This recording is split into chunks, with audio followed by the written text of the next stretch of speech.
it all has to link back to practical insights, practical takeaways about how, firstly, we can come through the current crisis. Don't conduct your analysis in isolation because data is so incredibly powerful.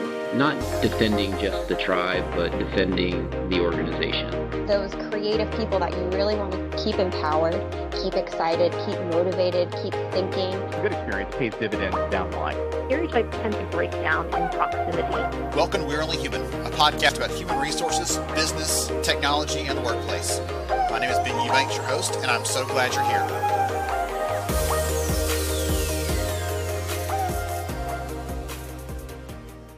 Hey everyone, welcome to We're Only Human. I am Ben Eubanks, your host. I'm so glad to have you here with us today. And today we're going to have a fun conversation. I actually had the opportunity recently to meet Bill and talk to him and actually join him on his show. And we'll hear about his show in just a little bit. And we were just laughing a minute ago before we started recording about being able to share as a podcaster, being able to show up as a guest somewhere else is a different kind of feeling. So I'm excited to give him that chance today and also to learn from him a little bit because he has a unique perspective on the world. So Bill, welcome to the conversation, sir. Hey, Ben, thank you so much for having me. It's a pleasure to be here today. Absolutely. I am thrilled to, again, dive into this. I had a really fun interview with you recently. And so, again, go ahead, get us started. Just introduce yourself. Tell us a little about who you are and what you do. Absolutely. Yeah, as Ben mentioned there, he and I recently had a conversation actually on the HR Chat Show, which is a podcast that I started back in 2016. If you want to check out part one of this conversation, it's episode 263 on the HR Chat Show. Enough promotion for that though. I'm Bill Banham. I'm the founder of the HR Gazette magazine. I started back in 2014. My background is in magazines and events. I was the editor of an HR magazine in the UK called HR Review. And then I moved over to beautiful Toronto in Canada, where I worked for a performance management platform. And it was there that as a hobby, I started the HR Gazette back in 2014. It covers everything to do with human resources, you'll be surprised to hear. So whether that's company culture, employment law, HR tech, diversity and equality, you name it, if it's relevant to HR talent and leaders, then we probably cover it. The HR podcast, the HR Chat Show, started in 2016, and we've had around about 100,000 downloads so far and interviewed. Gosh, we've published, as we record this today, over 260 episodes, and we've had folk on from HR tech companies like ADP, Ceridian, SAP, but also other amazing brands and organizations like United Nations and NASA and Simon Sinek. And I've got the wonderful job because I get to interview fantastic, interesting people like Ben and others from these organizations I've just mentioned. And I just sit there and I learn and I try and absorb as much as possible. In addition, I'm also the co-founder of an event series for HR people called Innovate Work. And that's now a global community, and we do events all around the world. I did not realize that both of our podcasts started in 2016. So happy 5-year anniversary, whenever that's going to hit this year. I've already passed it, I don't know, but happy anniversary to you for 5 years. That's an accomplishment, and you are cranking it out at that pace, 260 plus episodes. That's incredible. Thank you. So you and I, we're not on this bandwagon. We don't have these newfangled podcasts, Ben. We've been around for a while now. We're established podcasters in the space. I don't know about you, but what I would say is it's definitely a labor of love for sure. It takes a while to get a show going and to attract the attention. But then once you do get that kind of momentum, then it snowballs, and it means that you can just get better and better, bigger name guests, and the audience just increases at faster rates. And yeah, it's super fun, right? Absolutely. I don't have the benefit of a snazzy British accent to help me along. So I've got to try to figure out some other way to compete and make it interesting and make it connect with people. So that is really interesting. One of the things you touched on there at the end was the Innovate work piece. And I'm also in the events world, both as a speaker and as an event producer. And so tell me about those events and what makes them interesting or unique for the audience. 100%. But before I do that, Ben, I need to take you up on one thing you just said there, because in my opinion, as a guy with a dodgy British accent, I just feel that you've got a wonderful Southern accent, and I love it. And I could listen to that all day. So don't be beating yourself up, sir, because you sound beautiful to us this side of the Atlantic. In terms of Innovate work, yeah. So I started that with my co-founder, a guy called Rob Catalano, a very handsome man who runs a tech company called Work Tango, which is all about employee communication and feedback and surveys and so on. We started Innovate Work back in 2017. And very briefly, the backstory is he and I were at another event in Chicago. He was speaking there. I was covering it for the HR Gazette. We went out to an after party and got on very well. The occasional beer might have helped with that. I don't know. But then we got back to Toronto and we met up and we decided that there was an opportunity in Toronto, which for our listeners, it's the fourth biggest city in North America, by the way, Toronto. And it's a massive tech hub and there's loads going on there. So you should totally check it out. And we felt there was an opportunity in Toronto to build up a community for HR people, for talent professionals and for leaders. And so we started those events in January of 2017. It was a very cold night in downtown Toronto. And we had about 75 people turn up and it grew from there. And it quickly got to the point where we were doing a couple of fairly large events for about 350 to 400 people twice a year at a venue downtown in Toronto. And then we thought we're onto something here. People love the content that we offer. They love the speakers that we present. So we took Innovate Work across Canada to Vancouver, to Ottawa and some other places in Canada. And then 2020 was going to be the year then when we were going to in person take it across the US, various cities in the US, in Australia, the UK, the Caribbean and elsewhere. But of course, COVID hit, we changed tack, we took everything online. So as it currently stands, we're doing online events all around the world in those regions I just mentioned there. And we've got plans to take it to Ireland, to other places in the EU and a couple of other regions later in 2021. And the whole premise is it's a community where people go to learn, to collaborate, and of course to innovate. That's a ton of fun. I love that. And I'm always a fan. We've had a couple episodes in the last couple of years around innovation, and I'm always a fan of encouraging and reminding and bringing some support to the HR community around innovation, because it often feels like we've been expected to be a passive bystander while innovation happens. And when that happens, then we'll tell you, or we'll tell you how that impacts you, or we'll bring you into the loop later on. And I love the approach of saying, no, let's be the source of innovation. Let's bring that. I'm glad you dove into that a little bit, because I think that's a great reminder for everyone listening in that we can do that. We can innovate. And there's some good content, some good encouragement, some good events that are out there to help you, remind you, reinforce that, and also use some good content and encouragement around that. That's tremendous. Yeah, thank you. Absolutely. Yeah. So one of the things I wanted to talk to you about specifically, and I've been curious about this ever since we first connected all this time ago, is you mentioned earlier this variety of things you've had your hands in for the last 7, almost 10 years, basically, and HR and talent from this unique perch or perspective. And I'm curious, did you have any sort of preconceived notions or things like that when you said, hey, I want to get into HR space, covering that for HR Gazette and other things? Did you have anything that you thought was true that turned out to be false, or things that you thought were false that turned out to be true about the space? I'm just generally curious about people that have that exposure when they didn't come into it in the same kind of path that I did. Yeah, absolutely. So I was a marketing guy, an editorial guy who then jumped into the world of HR. And I admit that I had my preconceptions of what an HR person is and what they do. And if I'm completely honest with you, some of that might have been shaped by Toby from The Office as my only representation up to that point of what an HR professional is and what they does. And it's not a very flattering representation at all. But I quickly learned that HR is integral to all areas of a business.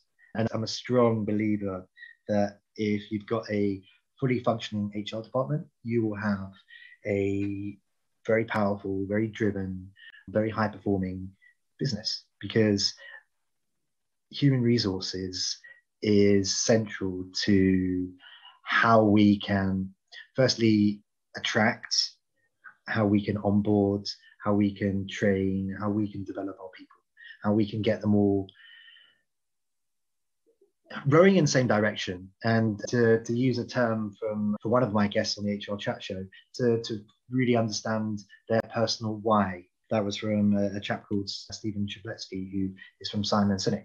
And Simon Sinek, as our listeners will be aware, he's an optimist, and he's an awesome guy, and he talks very much about your why. And without an HR department, I believe that employees couldn't really get to their why, the legacy that they want to leave behind when they look back on their careers.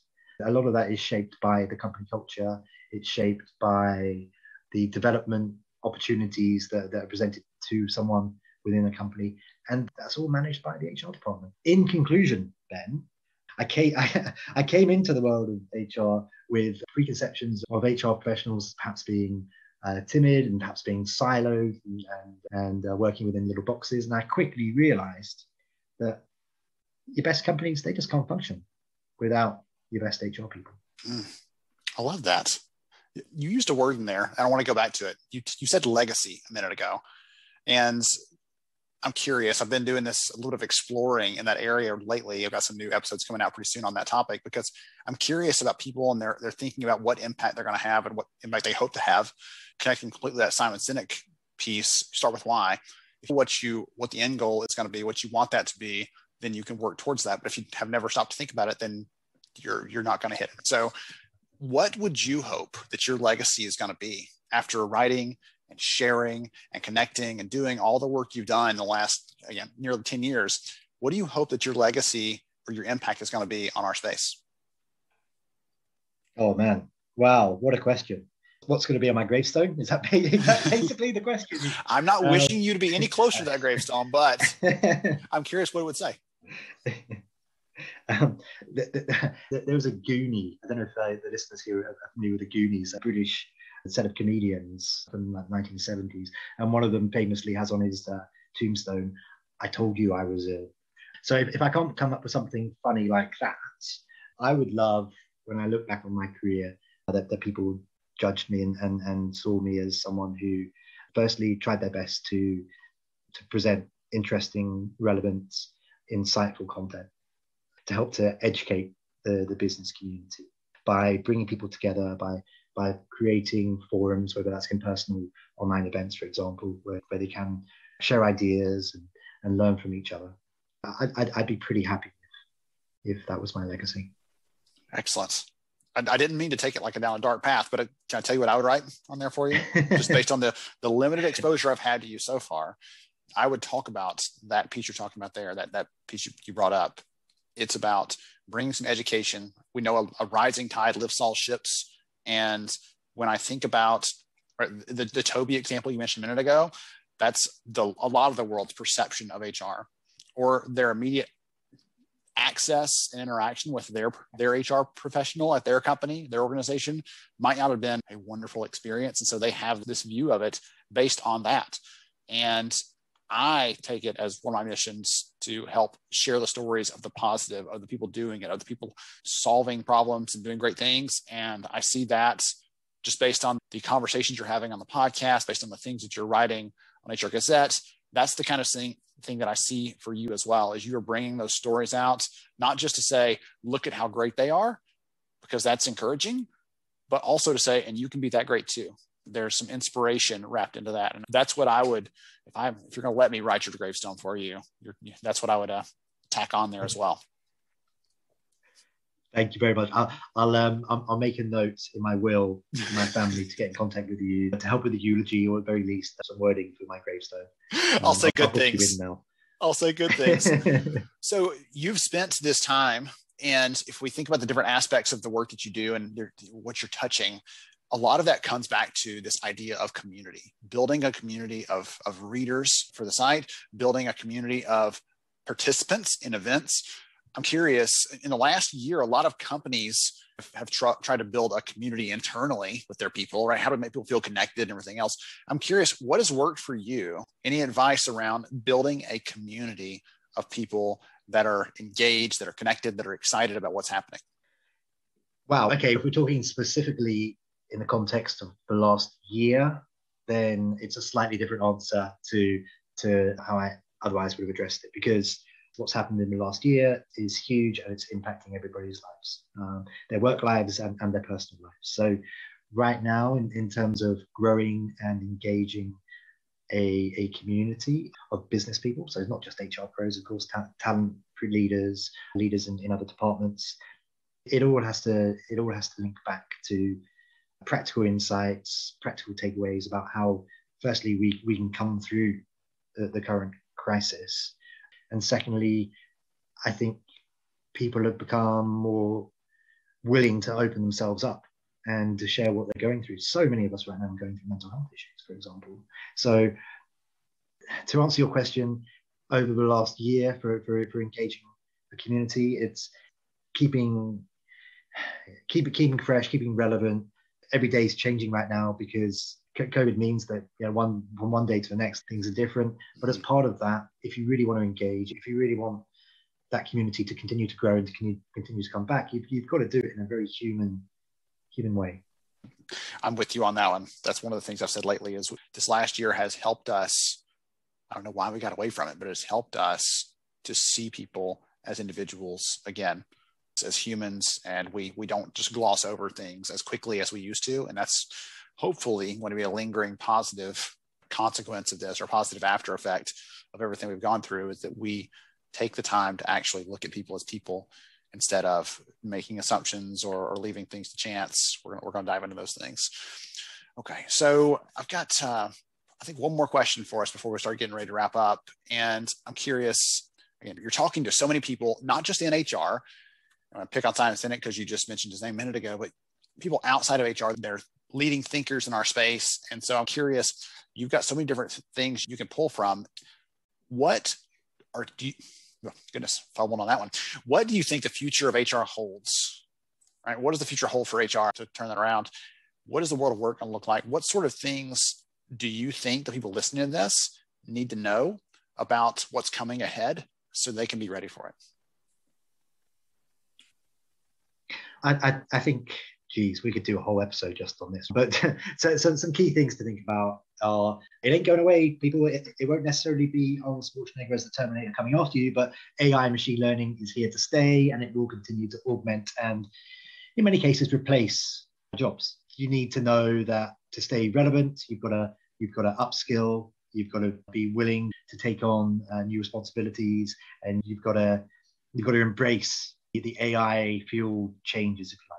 That's something which throughout the 2020s, it's just going to become more and more prevalent. And I also would add to that, I think a lot of companies have used the last 12 months or so since COVID hit as an opportunity to future-proof their organizations, which means perhaps those folk who are lucky enough to be going back into roles who were perhaps furloughed for quite some time, their roles will be very different now. So it's even more important to upskill and to find ways to adapt and to leverage the new augmentation that's happening with their roles. Next, I'd say the rise of the gig workforce. You know, that's not going anywhere either. It's just going to continue to get bigger, and the impact on company culture, on how one finds their why, going back to that conversation again, the impact there from having a blended workforce of gig workers and traditional folk on the payroll, that's going to be huge. So I think embrace that, but also maybe try to understand how that can affect your company culture, because it's going to be a big change when you've got folk who you're never going to be working with in person, even when you've got the opportunity to do so, because perhaps they're in another country or they've got other gigs going on. Something else I'd mention would be the fact that we're working from home, and that ain't going to be going away, Ben. 27% of office-based employees post-COVID will continue to work from home all of the time, and 50% will be working from home at least some of the time, at least a couple of days a week. So that's a big change for how we interact with folk, how we collaborate with folk. It's a massive change challenge for the HR department, of course. How do you create a cohesive company culture when you've got that gig workforce that you mentioned a minute ago, but also ongoing remote workers? Yeah, I guess those are the three big things that the future holds for HR and more generally for the world of work. Excellent. So I'll do the plug for you, so you don't have to. Before you do the intro or how to connect with you, I'll say, if you want to stay plugged into those things, you're listening to this and you're like, yeah, I know some of that, but I also don't know some of that. Those things Bill's talking about here, the work that he does, the writing he does, insightful. We'll give you some good tips and suggestions and, again, stories around those kinds of things you're talking about, so you can stay plugged in and stay up to date on that. Because I truly believe what you said earlier about having a functional HR organization, that becomes a competitive advantage when a company has a team that isn't just skilled, but is also thinking about what's next, preparing themselves, and always learning and growing and getting ready for whatever that challenge is going to be, whether it's an HR challenge or a business challenge or a human challenge, like in the last year. So they're tackle those things. So if someone is listening to this, Bill, and they're curious, they want to know more about you and the work that you're doing, what's the best way to connect? It ain't TikTok. I'm not that cool. But if you want to try LinkedIn, you can definitely check me on LinkedIn. I'm pretty active there. If you want to email me, you can do so at bbanham@hr-gazette.com. I'd encourage you to check out the HR Gazette. We're always publishing new posts and 2 or 3 HR chats, podcast interviews each week. Please also do check out innovatework.co. We have events happening all the time. As we record this interview today, we've got events coming up in the Caribbean, on the East Coast, and the Rockies over the course of the next couple of months. I'd love to see some of you there. One other event I'm involved with, which is happening in April, is an event called the Employee Benefits Superhero Symposium. And you can learn more about that one by just going to the HR Gazette, or indeed just going to Eventbrite. You'll find it there. Tremendous. Thank you so much for joining me, Bill. I've really enjoyed this, learning more about you and your background and the work that you're doing. I had a little narrow understanding of that. Today, I really got a better picture of it. And it's so much fun to see someone, even you didn't start out in HR, right? That is not your traditional kind of background, but you're still bringing a lot of passion to the space and educating a lot of people. And I appreciate what you're doing. And I appreciate you. This has been awesome. Ben, you do some fantastic work. So I guess just keep doing what you're doing in your beautiful Southern accent, because it's wonderful. And to all Ben's listeners, check out HR Chat episode 263 with Ben, which is part 1 of this conversation. Excellent. I'll make sure and get that one in the show notes, as well as your LinkedIn and HR Gazette and all those other good things. I appreciate you again. To everybody else, thank you for joining us on We're Only Human today. Stay plugged in, keep yourself sharp, and we will catch you next time. Thank you so much for joining me on the show today. I'm honored to have you as a listener. If you enjoyed this episode, please take 10 seconds to rate it at iTunes, Stitcher, or wherever you listen to your podcast. Also, if you know a friend that could benefit from today's conversation, please pass it their way. After all, a rising tide lifts all ships. To see show notes, sponsor information, and our full show archives, visit onlyhumanshow.com.